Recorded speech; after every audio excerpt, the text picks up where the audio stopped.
షిప్లోనే కూర్చొని ఉన్న ఉపయోగం ఏమీ లేదు. అందుకని ఎంత మంచి వాక్యం జరుగుతున్నా కానీ అటు ఇటు చూస్తూ ఉంటారు ధ్యాస. మనమైతే చర్చిలోకి వచ్చేసాం, రావాల్సిన పుణ్యం అయితే మనకి వచ్చేసిద్ది. అవునా? మనమైతే లోపలికి ఎంటర్ అయిపోయాం, రావాల్సిన పుణ్యం మనకైతే వచ్చేసిద్ది అనుకుంటారు. అక్కడ ఏం జరుగుతుంది అనేది ఇంకేమీ పట్టించుకో. చర్చిలోకి ఎంటర్ అయిపోతే ఏం వచ్చేది కాదండి అట్లాగా. అవునా? ఆయన నోట నుంచి వచ్చే మాట వలన ప్రతి ఒక్కళ్ళు బ్రతుకుతారంట. వాక్య సారాంశం సత్యం, ఆ సారాంశం మనల్ని స్వతంత్రం చేసింది. అవునా కదా? కాబట్టి ఆ సారాంశాన్ని మిస్ అవ్వకుండా తీసుకొని, అది ట్యాబ్లెట్ లాంటిది, డాక్టర్ గారు ఇచ్చే ట్యాబ్లెట్ లాంటిది. ఆ ట్యాబ్లెట్లు తీసుకొని ఇంటి దగ్గర పెట్టుకుందాం అనుకో, తగ్గిపోద్దా?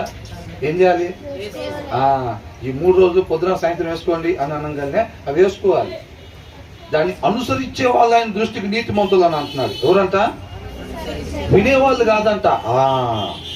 మంచి సారాంశం విన్నాం ఇవాళ మనం. అయిపోతాం ఆ నీతిమంతులు. చదివాం, అవునా ఇలా చేయాలా, అది ఇలా చేసేవాళ్ళు అనమాట, ఇలా చేయాలన్నమాట, మనిషి అనేవాళ్ళు ఇలా ఉండాలన్నమాట అని చదువుతాం. ఆ నీతిమంతులు అయిపోతారా? ఎవరైపోతారు?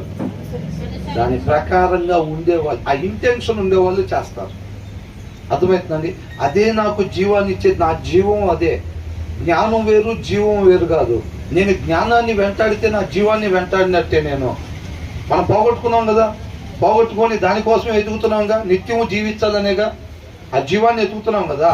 కాబట్టి ఆ జీవాన్ని ఇచ్చేది ఈ జ్ఞాన వివేకాలే అన్నమాట.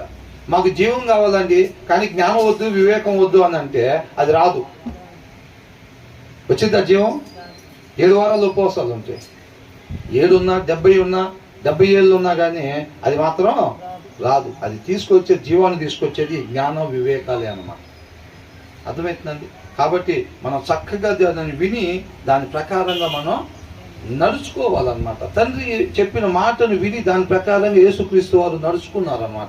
ఆయన్ని పోలి మనం నడుచుకోవాలంటే మనం కూడా ఏం చేయాలంటే దాన్ని విని దాని ప్రకారంగా నడుచుకోవాలి. అబ్రహాం అనగానే అబ్రహాం ఏం చేసేవాడు? చిత్తం ప్రభు అనేవాడు. చక్కగా ఏం చెప్తున్నాడు దేవుడు మొత్తాన్ని కూడా విని హృదయం మీద. అబ్రహాం అనగానే పెన్ను పేపర్ తీసుకొని డిక్టేషన్ చెప్పినట్టు రాసుకుంటారు చూసారా, అలా ఉండేవాడు రెడీగా. ఎనీ టైం ఎప్పుడైనా పిలవచ్చు దేవుడు అని. హృదయ సిద్ధపాటు కలిగి ఉంచుకునేవాడు అనమాట. ఏది పడితే అది ఆల్రెడీ పలక మీద రాసేసి పెట్టుకొని ఉండేవాడు కాదు. దేవుడు ఏదైనా చెబితే రాయితాకి ఇక ప్లేస్ లేకుండా అట్లా పెట్టుకోడు. దేవుడు ఎప్పుడైనా మాట్లాడతాడు. కాబట్టి దాన్ని చక్కగా హృదయం అనే పలకను ఏం చేసేవాడు?